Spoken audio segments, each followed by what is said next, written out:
Yeah, of course. So I'm in the mortgage business. I have been now, I'm going on 20 years. And literally, it was my senior year of college when I started in the business. I ran into my still current mentor, which you may even know, Rick Ruby. And Yes. he introduced me to the mortgage business. And prior to that, my background, my family background is are custom home builders. That's what my parents do. They've been custom home builders for many years. And I didn't really, I wasn't that great at that, but I also was still intrigued by real estate and had been around it. It's kind of been in the blood. And so mortgages was a great fit. And I love working with people and I love meeting new people. And I just have that, I guess, that social knack of loving being around people and talking to people and getting to know people. And then was also a numbers guy and then met the right person. And then the rest is history. Been doing it ever since. Oh, that's awesome. And what is something you really enjoy about mortgage and what you're doing? I like that it's different every day. A strength and weakness of mine is that I can get bored easily. But in mortgages and meeting new people, I love learning about those people and then assisting them in which I believe is the biggest investment of their life. So I do get a lot of gratitude in that. I've talked to some other people and talked about other professions that may pay a lot of money, and I won't name those professions, but some of them I don't feel like they're providing a good service Sure. to Yeah. people. And so with, managing people and advising people on the biggest investment of their life, and not to mention managing their fear and lowering their fear, because it is a very scary process to go in this kind of debt and make this big of a purchase. And then watching the process and them closing on a new house or even refinance and get their finances in order and have a better understanding of how to manage their finances, which could help them for many years to come. All of that together is very, very gratifying for me. Yeah, definitely. Yeah, I'm definitely the same type. I get so bored so easily. So I always like constant change in my workplace and environment and what I do. So I totally relate to that. Yeah, it's fun. It is definitely. That's so awesome. Well, I'm sure you've learned so much in the 20 plus years that you've been doing mortgage, especially under someone like Rick Ruby, who's just insanely amazing in everything he does. I'm sure you've learned so much, but if you could kind of pick a few, maybe like two or three things that you'd like to either say to your younger self or maybe just kind of relay to other 17-year-olds.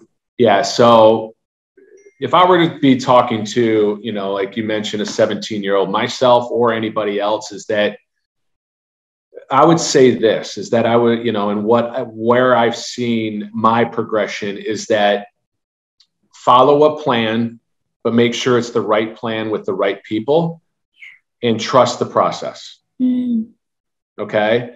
And so when you're 17, you think you know a lot, but you really don't. And I think you have to understand that and be open, and that you also have to not trust everything. I've also made a lot of mistakes by listening to people that I thought that I could trust and I couldn't. So, find the right people, surround yourself with the right tribe and the right people. And then if they have shown a system that works and a proven plan that works, follow it and trust it. That's what, and that's fortunately what I did. I tell a lot of people, they say, how did you have some of the success in the mortgage business? Of course, you have to work hard. You have to have a great attitude. But I was super fortunate to find the right mentorship and always surround myself with others.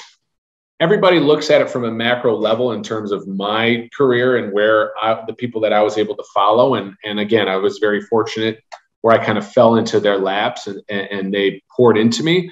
But something on a smaller level is that if I were telling my 17-year-old self, which I did this, and I was fortunate enough to have a father that taught me this, and this is what I would say to other 17, 18, 19, 21, 35-year-olds, is that be aware who you're hanging out with.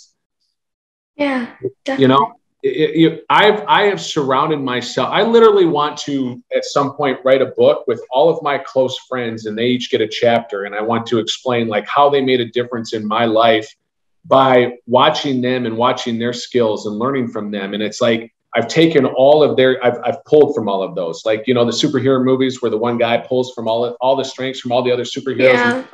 massive superhero. Like that's what I've done. Is I'm not saying I'm a massive superhero, but I've taken a little bit from all of these people that I've surrounded myself just on a hanging out level. And then now I actually have those people that I can call when I'm going through some crisis in life or in business and ask for advice, and I can trust them and I know that they do it well and everything else. So I would tell the 17-year-old and anybody else is that watch who you're hanging out with. Yeah, definitely. And that sounds like an amazing book idea. So I'm really excited for that to come out one day. I love that idea so much. Thank you. Yeah, a lot of people, I've talked to a few people and they say, a very common quote is you are the 5 people you hang out with the most, which is really, really, really important because I think sometimes people think there may be the exception to the rule. Same thing with mindset. People always think kind of the exception, like, no, I can do it. I'm strong enough. And we're all human and we really aren't. Yeah, correct. Yeah, givers gain, be patient. Always, and I'm not saying not to pay any attention to people that aren't going to lift you up. Sure. You want to live your life into as far as being kind to everybody, but but look to chase others, meaning that, I would love to be a father like him. And I would love to be a salesperson like her. And I would love to, you know what I mean? Like always be chasing others that are doing it really well. Yeah, definitely. You mentioned trusting the process, which is, I think, really, really important. And it can sometimes be hard to do it in the moment as well. Do you have any instances where you really trusted the process and then you really saw like, oh my gosh, yeah, I totally understand it now. Like I was kind of understanding it. I was just trusting the process, but now this is like the reward and it's awesome. Yeah. So for me personally, is that I'm going through that right now. I've gone through different phases of my career, let's call it. And right now I'm in a really, really good one. And I feel the best about my business. One, because we're taking such great care of clients. And the reason why we're doing is that I've trusted to build a big team in order to make sure that, there's so much attention that can go into each client because of this big team. And this also, because of that I'm allowed to focus on what I do best, right? Which is, generate leads in particular to my business and build relationships with my referral sources. So there's been many times that I haven't trusted the process. And I think you even made a comment like, oh, you're an exception to the rule. And if you do the work and you have a good plan and you follow that plan, you trust the process, you execute at a very high level, you're almost guaranteed success. Yeah, of course. Definitely. That's a really great way to put it. Thank you so much for sharing. Absolutely. Yeah. What else do you like to do? Just for fun? Do you like to read any books, any hobbies? Yes, of course. Given that one of the reasons why I got in the mortgage business is meeting other people because I love other people, being around other people. So naturally, I love to do social things and hang out for recreation with friends. I have a big group of friends, and one of my favorite things to do in particular is I like to play golf. That's probably my favorite hobby. That's where I do like to be outside. And so being outside and golfing and having the camaraderie and the competition, I'm a competitor. So having the competition with friends and then just kind of disconnecting for a few hours all adds up to a great hobby of mine, a very fun hobby of mine. But that's probably what I am a father of 3, and it's my favorite thing in life to do is be a father. And so I'm really enjoying this right now. And you always here's the other thing is I would tell younger people is that I feel like I really have done an okay job at this is I've had you always hear careful, it goes too fast, or, it's things like that. And there's a reason why so many people say that, like, so I've spent a lot of time with my kids knowing that it's not going to last forever. Right. Mm-hmm. So that's probably my favorite thing to do is hanging out with my kids. But in terms of like personal recreation, I love to golf. That's my favorite. Yeah, I love that. That's so awesome. My dad always tells me that, he really cherishes the moments that he spends with me, especially now as I'm 18 and I'm kind of aging out, I guess you could say. He's like, oh yeah, I'm very aware of that every day.